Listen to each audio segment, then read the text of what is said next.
Ronald McKay was 68 and lived alone in a neat brick semi near Toronto's High Park, the kind of place where he could hear streetcars hum on the main road and children shout in the park on Saturdays. He woke at 5:45 a.m., folded his duvet, shaved, and ironed the same pale blue shirt he liked because it did not wrinkle under a blazer. He brewed coffee, checked the weather, and fed the small black cat that had started visiting his back steps in winter and never left. He took the 504 along King, stood near the rear doors, and got off 2 blocks from Northline Protective Solutions, the security consultancy he had built one client at a time.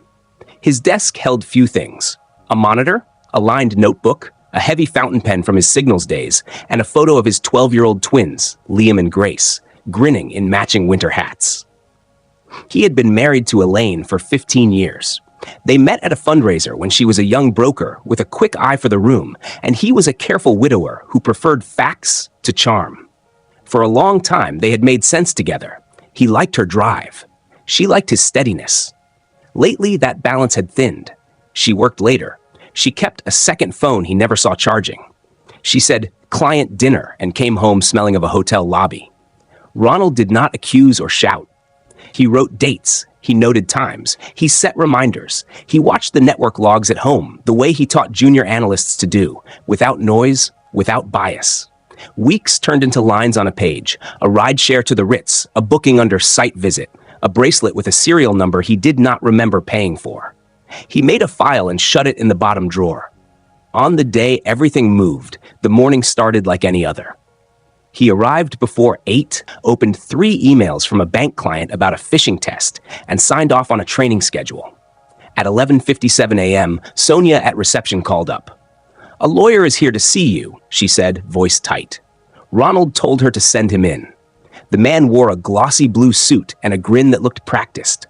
He placed a thick stack of papers on the desk with the confidence of a courier delivering a verdict. "Mr. McKay," he said, "I'm counsel for your wife. After 15 years of marriage, she is seeking a divorce. She will have the house, a fair division of assets, and full custody of the children. There are concerns about your suitability. Your children do not want your name anymore."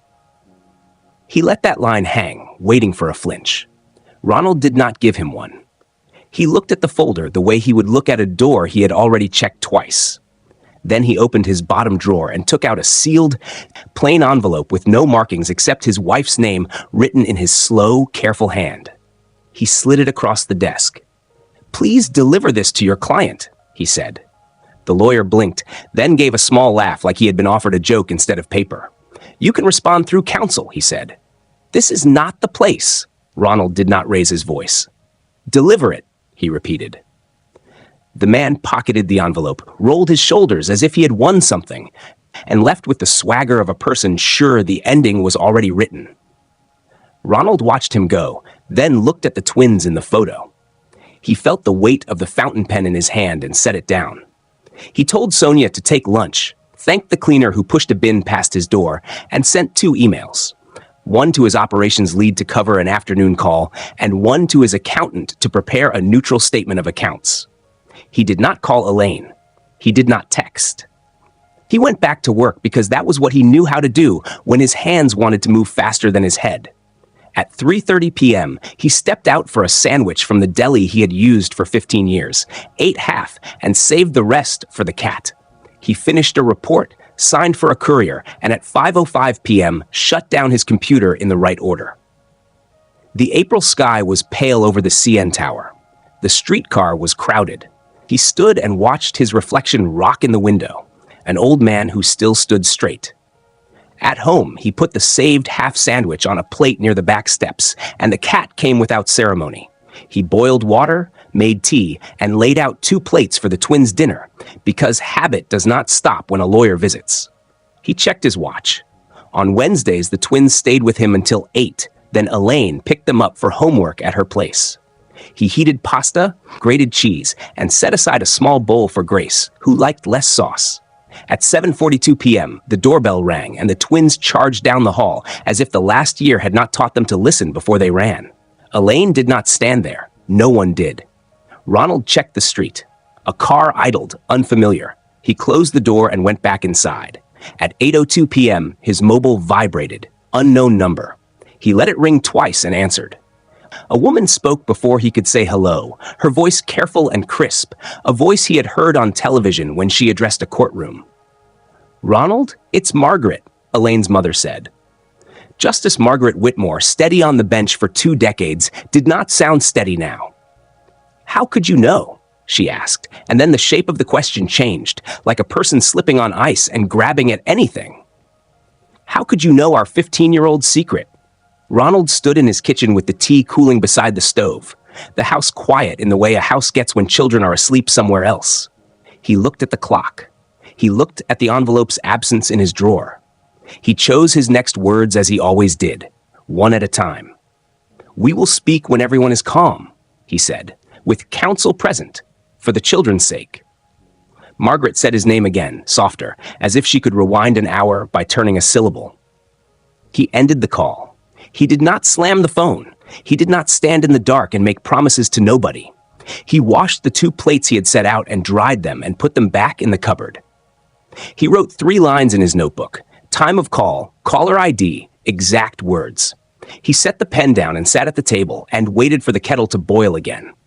Outside, a streetcar bell cut the quiet. Inside, the house felt smaller and clearer. He had not won anything. He had not lost. He had started a clock, and he knew how to read clocks. He sent one more message to his operations lead. On desk early. Keep training on schedule. He turned off the kitchen light, checked the back door twice, and went to bed with his phone face down, the ringer on, and the notebook open to a clean page. Ronald woke before his alarm at 5:30 a.m., lay still for a moment, and let the quiet tell him what his head already knew. The night had changed the shape of the week. He rose, made the bed, fed the black cat that slipped in when he opened the back door, and set the kettle on. He checked his phone on the counter. 4 missed calls from unknown numbers after he went to bed. 1 voicemail from Elaine at 10:11 p.m. saying, "We need to talk now."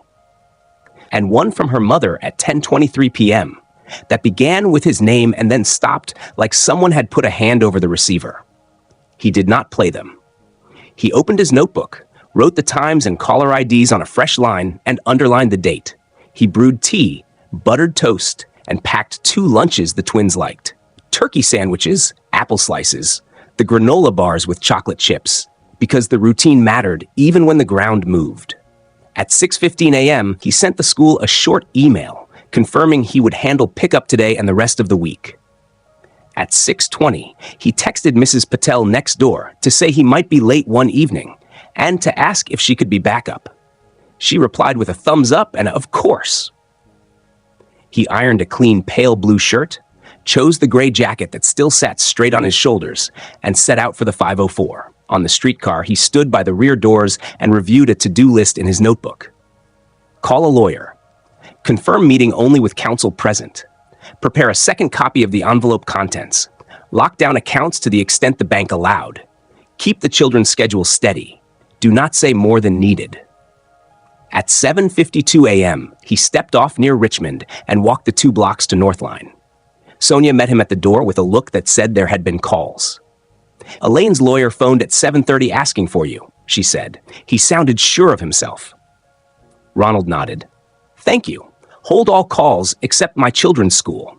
He set his bag down, logged in, and called the family lawyer a former client had once praised for being calm and exact.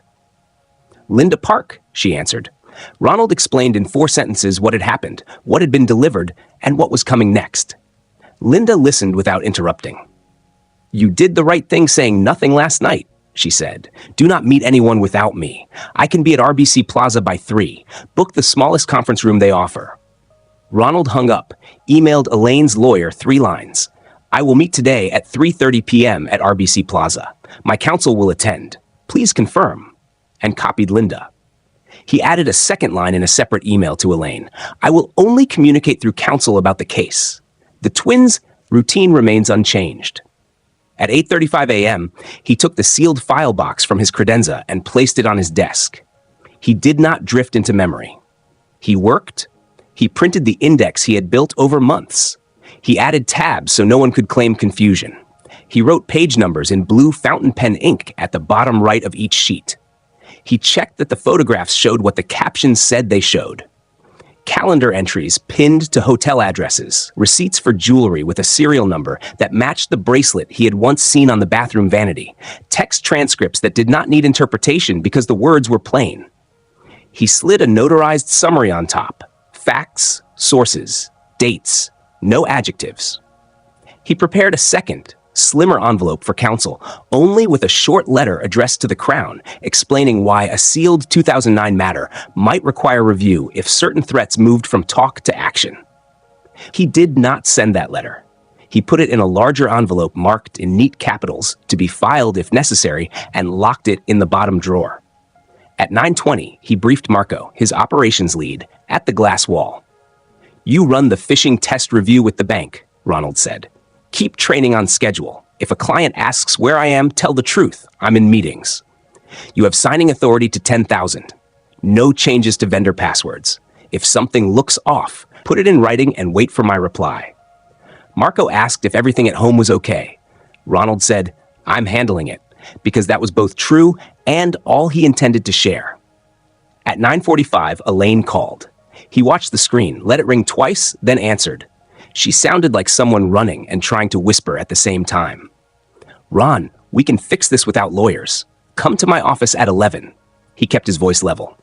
"All case matters go through counsel. We meet at 3:30 with lawyers. The twins' pickup stays the same." She said his name hard, like she could jar him with sound. He said nothing more and ended the call. At 10:12, Justice Whitmore called from chambers. "Ronald, we need to meet privately this morning." He wrote the time in his notebook while she spoke. "I will not meet without counsel, Justice Whitmore," he said, "for everyone's protection." She lowered her voice and said something about influence and colleagues and interim orders. He wrote one sentence under his note: "Attempt to shape venue." He thanked her for calling and ended the call. At 10:40, he called his bank manager, explained that there was a pending family matter, and asked for alerts on any transfers out of joint accounts, and a note on file that no new wires should be processed without verbal confirmation from both parties. The manager could not promise a freeze without a court order, but she could set flags and call him if anything unusual appeared. "Do that," he said. At 11:05, he received a confirmation email from RBC Plaza for a 3:30 p.m. room. At 11:20, Elaine's lawyer replied to confirm the meeting and added a line about discussions in good faith. Ronald replied, "Agreed." He printed the email chain and slid it under the top clip in the meeting folder. At 11:35, a bank alert vibrated on his phone. A transfer request had been initiated from an account Elaine used for her brokerage expenses to a new payee with a numbered name. The amount was large enough to matter and small enough to look like routine vendor flow. He called the bank manager. She saw the flag and put the transfer in manual review. She asked if he wished to file a formal objection. "Yes," he said. He emailed his accountant the transaction ID and asked for a short letter explaining why any unusual movement would harm both parties pending division. At 12:05 p.m., he ate the sandwich he had packed while he read through each tab again. He did not race. He marked 2 pages with sticky notes where he wanted to ask Linda whether to hand over copies or only let opposing counsel view them. At 12:30, he printed the twins' after-school plan and tucked it into his jacket pocket. At 12:45, he stepped out to the hallway, called Mrs. Patel to thank her again, and texted the twins' teacher a reminder that he would be at the gate at 3 p.m. sharp. At 1:05, he shut his office door, sat for 1 full minute with his hands flat on the desk, and breathed until his shoulders unlocked.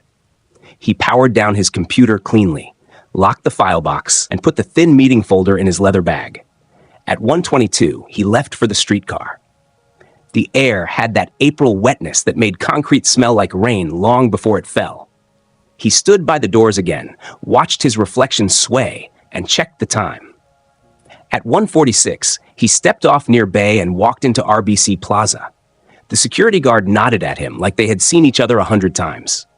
He took the lift to the conference floor, told the receptionist his name, and chose a chair where he could see the door and the clock. He set the folder on the table, aligned the pen with the edge, and waited for 3:30, his notes in order, and his voice ready to say only what needed saying. Ronald arrived early and sat in the small glass room on the conference floor at RBC Plaza with his folder lined up to the table edge and his pen parallel to it, because straight lines kept his head clear. At 2:07 p.m., Linda Park walked in with a slim briefcase and no wasted motion. She shook his hand once, sat, and asked for a 4-minute recap. He gave it in order. Service at 11:57 a.m., delivery of the sealed envelope, calls from Elaine and from Justice Whitmore, the bank flag on a numbered payee.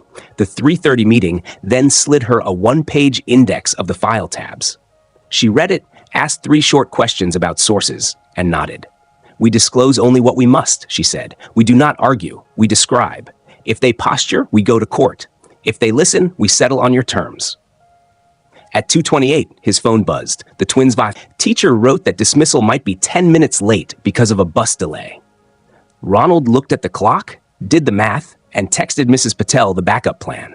"Could you collect Liam and Grace at 3:10 and keep them for an hour?" "I will be there by 4:30. She replied in under a minute. "Of course, I'll give them snacks." He emailed the teacher the change, thanked her, and wrote the updates in his notebook so the day stayed straight. At 3:12, the receptionist tapped the door and said Elaine and her counsel had arrived. Linda set her phone to silent, flipped open a legal pad, and said, "Remember, let me speak first." Elaine entered in a dark jacket, pale and tired around the eyes, followed by the same glossy suit lawyer from yesterday.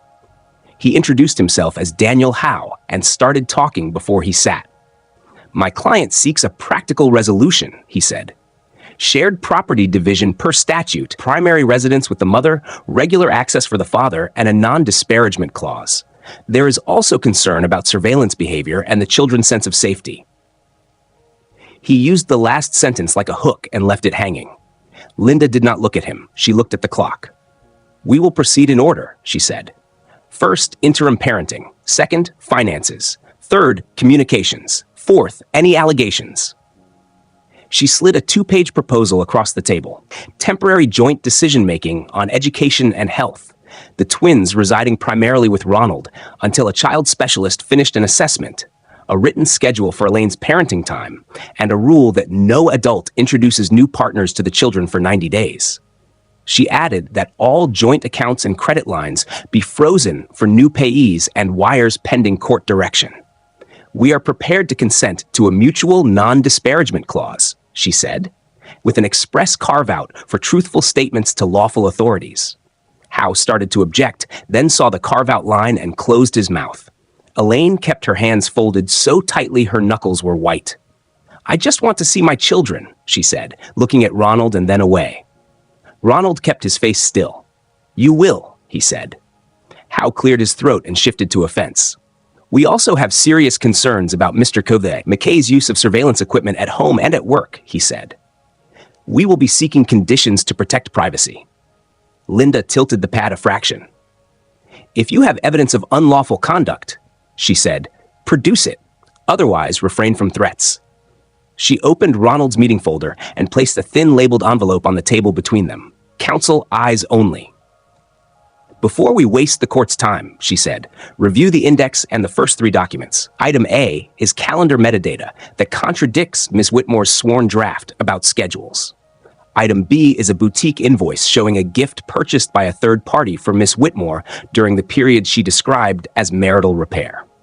Item C is a bank analysis regarding a recent attempted transfer from an account used for brokerage expenses to a numbered company controlled by that same third party. We are not accusing anyone in this room of a crime today. We are notifying you of facts we will tender if needed." Howe opened the envelope, scanned the index, and slowed at the boutique receipt where the bracelet's serial number matched the photos Ronald had dated. He swallowed when he reached the bank analysis. "This is detailed," he said, trying for neutral. Linda kept her voice level. "We prefer consent orders. If consent is not possible, we will ask for an urgent motion Monday morning with exhibits. If you are concerned about reputational spillover, accept the interim terms." Elaine stared at the tabletop. "What was in the envelope you sent last night?" she asked Ronald without lifting her head. Ronald did not answer directly. He kept it clean. "Material facts your counsel should explain," he said. A matter that began 15 years ago and was never properly closed. Howe's eyes flicked up. "We will require specifics," he said. Linda slid a second page across. A list of headings, not documents. It named the date of a late-night collision on the Don Valley Parkway shoulder in 2009, a tow yard ledger entry number, 2 witness names with arrows to amended statements, an intake record from a Muskoka rehabilitation facility, and 3 bank transfers from the Whitmore Family Trust to recipients connected to that sequence, each with dates and reference codes. There were no accusations on the page, only nouns, numbers, and where they lived. Elaine's mouth parted like she had forgotten how to hold it closed. "You can't," she said, looking at Linda first, and then at Ronald. "That will ruin lives." Linda rested her pen on the pad. "Your lawyer will tell you this is not a threat," she said. "It is a preview of what will be filed if your client pursues allegations she knows are false and seeks ex parte relief to remove the children from their father. Our client will not be blackmailed with custody. He will not be smeared to gain advantage." Howe asked for the room for 5 minutes. Linda agreed and set the timer on her watch. Ronald watched the minute hand move. He did not speak. He wrote the time in his notebook. The door closed. Elaine and her counsel moved to the hallway. Through the glass, he could see Howe talking fast, his hands cutting the air while Elaine stared at the carpet. At 3:57, they came back. Howe's tone changed. "We can agree to joint decision-making and the temporary primary residence," he said. "We need a fixed date for a parenting assessment and a plan for holiday time. Financially, we require a neutral accountant to reconcile the books and ensure no dissipation has occurred." Linda wrote 2 dates on the proposal, added a line about rotating holidays, and inserted the name of a forensic accountant both firms had used before. "We also require a non-contact term for the third party with the children," she said. Elaine looked ready to object, then pressed her lips together and nodded once. Ronald's phone vibrated. He turned it face up for 1 second, saw a text from the bank manager. "Transfer held, manual review complete, no funds moved," and put it face down again. "We also need to address the narrative," Howe said, softer. "There were drafts prepared that used strong language about Mr. McKay's temperament. Those will not be filed. In exchange, we ask that your client keep the 2009 matter out of it." Linda did not move. "There is no exchange," she said. "There is only truth. You will file nothing you cannot prove. We will file nothing unnecessary to protect the children and our client's livelihood. If Miss Whitmore signs the interim order as drafted, we will not file the 2009 materials at this time. If she or anyone acting for her seeks orders based on falsehoods, the package goes to the Crown and to the court the same day." Elaine's shoulders dropped. "I'll sign," she said quietly. "I want to see Liam and Grace tonight. I won't say a word about their father." Linda circled the printer icon on the room phone and asked reception to bring signature pages. While they waited, Ronald spoke for the first time beyond yes and no. He kept his eyes on the table. "The children eat dinner at 6, he said. "Grace likes plain pasta. Liam likes more sauce. You can come at 7 and stay until 8:30. You will not bring anyone. You will not ask them to choose. We will tell them together that adults make mistakes and adults fix them." Elaine nodded without looking up. Howe nodded because his client had nodded. The receptionist brought the pages. Linda pointed to each place that needed ink. Elaine signed. Howe signed. Linda signed. Ronald signed last, dated each line, and stacked the papers in order. Linda handed Howe the executed copies and kept the originals. "We will file this with the court by morning," she said. "We expect your draft petition to be withdrawn before noon." Howe agreed. Elaine stood, opened her mouth, closed it, and finally said, "Thank you," as if the words hurt. At 4:22, the meeting ended. In the elevator, Linda pressed the ground floor button and then the door hold so she could look at Ronald without glass between them. "This is the start, not the end," she said. "Stay steady. Keep records. Say little. If they reach for weapons again, we go to court." Ronald nodded. He checked his watch, texted Mrs. Patel that he was on his way, and stepped into Bay Street air that smelled like wet concrete. He did not feel victorious. He felt on schedule. He took the streetcar west, got off near home, and walked the last blocks fast but not rushed, because the next task was ordinary and important. pick up his children, cook pasta, and make sure the first evening under the new rules was quiet, simple, and on time. Ronald left RBC Plaza with the signed pages flat in his folder and the clock telling him he was on time to collect the twins if he moved with purpose but not hurry. So he took the 504 West, texted Mrs. Patel that he would take it from here, and reached the school gates at 3:58 p.m. 2 minutes before the bell finally released a stream of children and their backpacks. Liam spotted him first and waved like he was hailing a streetcar. Grace came slower, scanning his face for clues, and he bent to their height and said, "Home? Pasta? Homework?" Then a visit at 7, giving them the plan like a map. At the house, he boiled water, split the sauce so Grace's bowl stayed plain and Liam's did not.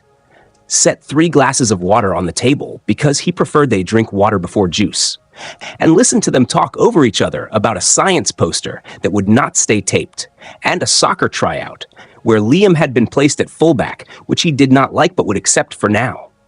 He kept his answers short so their voices filled the room, because noise from children is a kind of safety.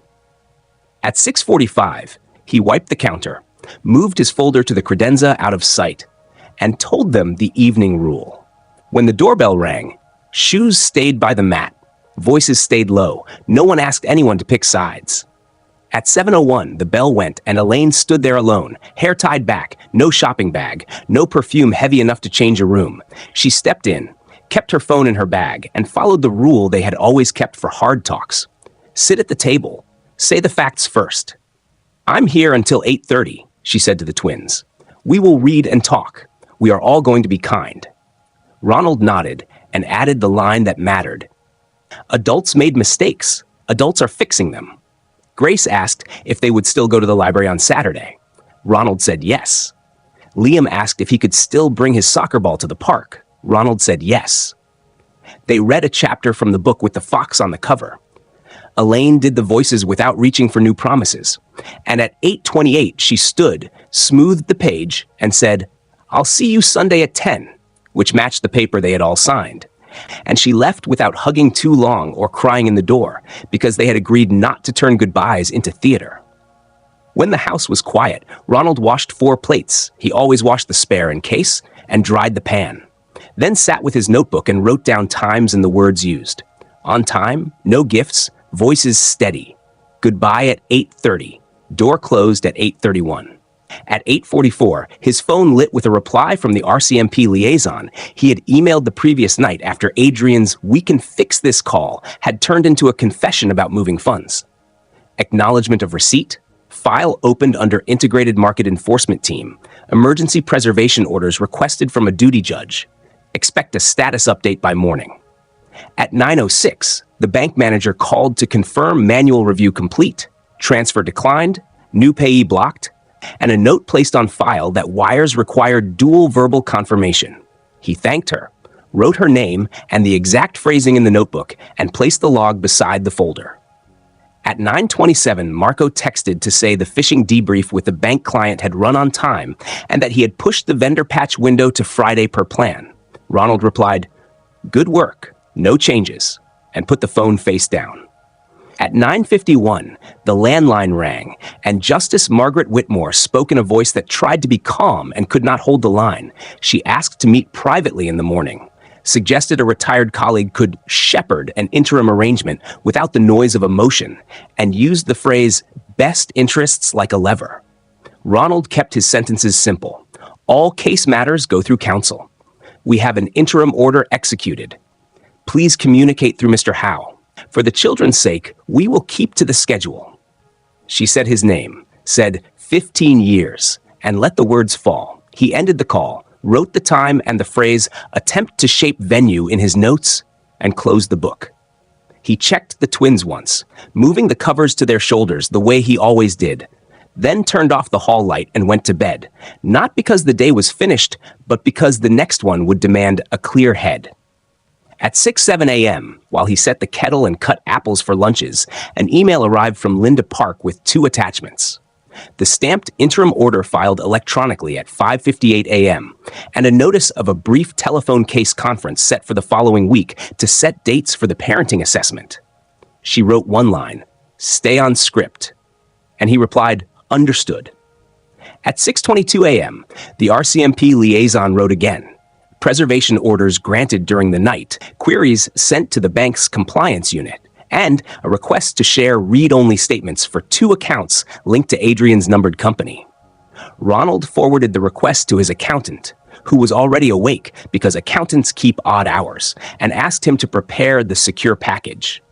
The accountant replied with a link in under 20 minutes. At 7:10, he walked the twins to school, let them sprint the last half block, and stood with the other parents while a light April rain began that smelled like wet concrete and thawed soil.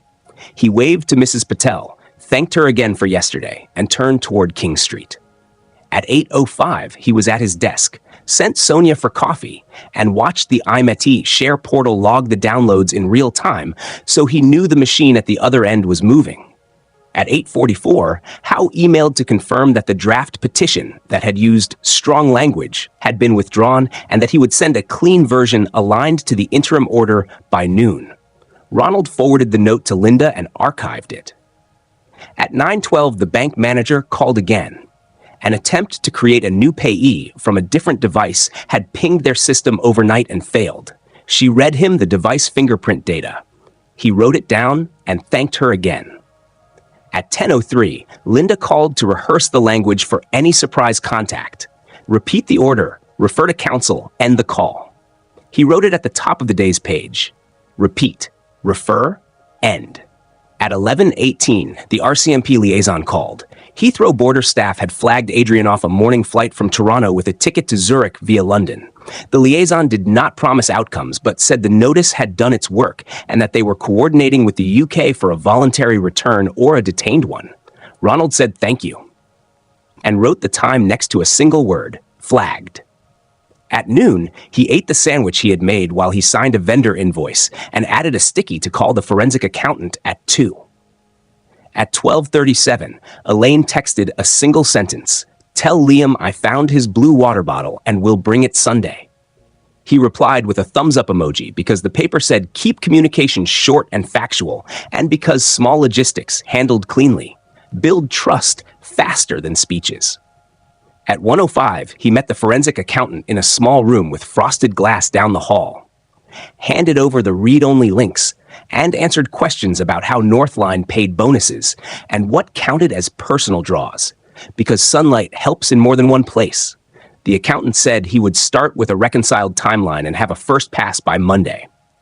At 2:02, he received the clean draft from Howe, read each line, and sent it to Linda with 3 small edits. A clearer pickup window, a line about school events, a specification that exchanges occurred at the house door, not curbside. And at 2:33, Linda returned it signed. At 3:01, he stood by the school fence while Grace ran to him and pressed something into his hand, a folded paper crane she said would bring luck. And Liam asked if pasta could be pizza tonight. He said they could make pizza toast, and they cheered like it was a restaurant.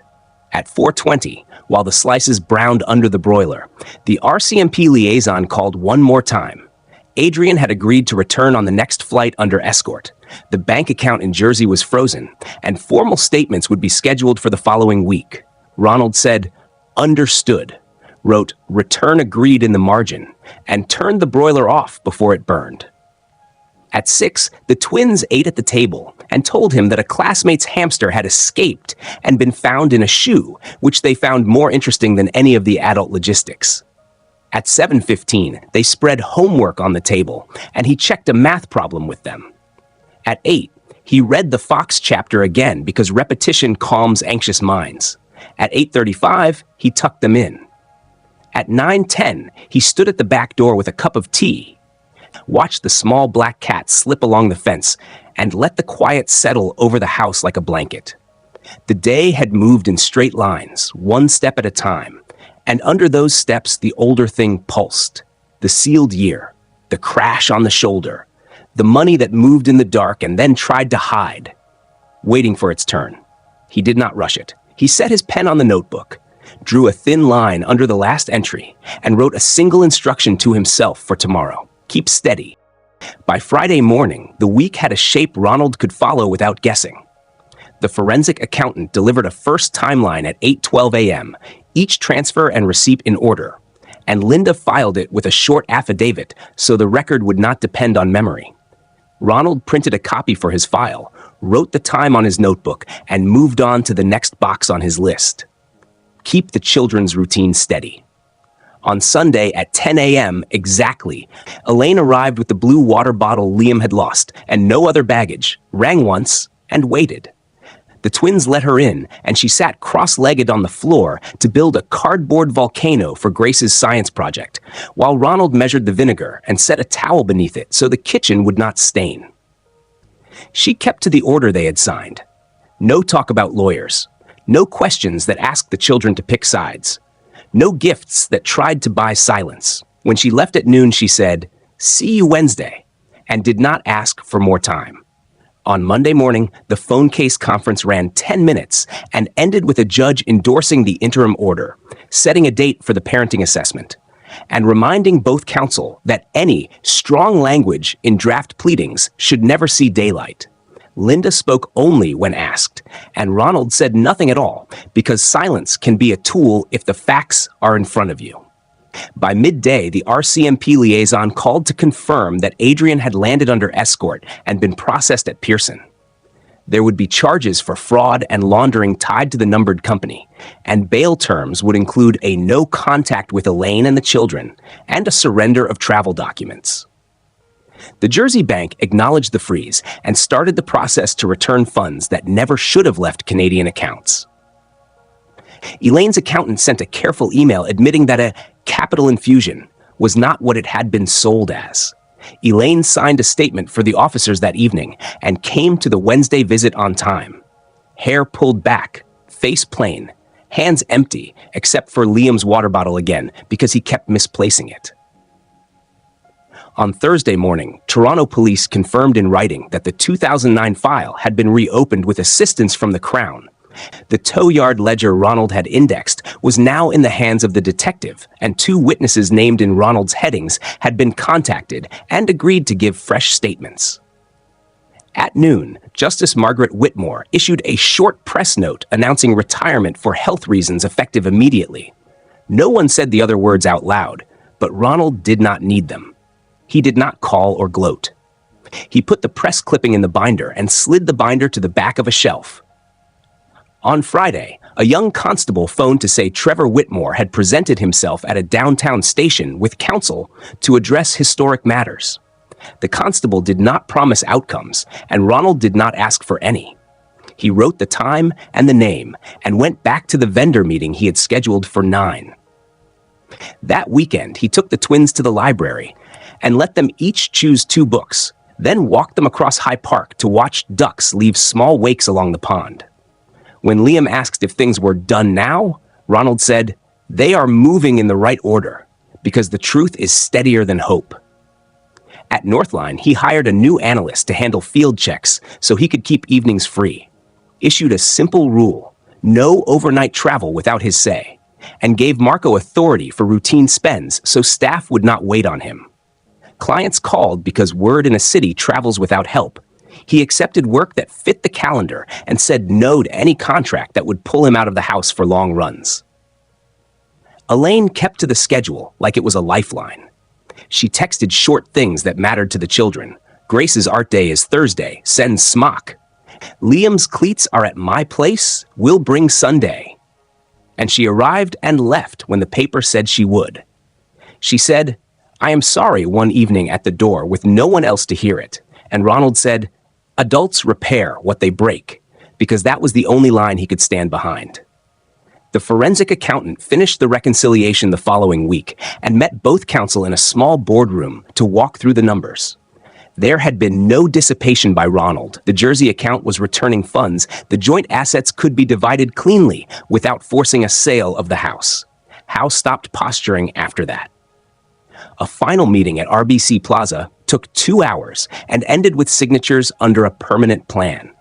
Joint decision-making on school and health, primary residence with Ronald, a detailed calendar for Elaine's parenting time, exchanges at the house door, not the curb, and a non-disparagement clause with the carve-out Linda had insisted on for truthful statements to lawful authorities. The clause mattered because the reopened 2009 file moved in its own lane. The Crown sought an order to unseal certain records. The two witnesses gave statements that were different from their originals, and a tow truck driver handed over a daybook page he had kept in a glove compartment for reasons he called gut.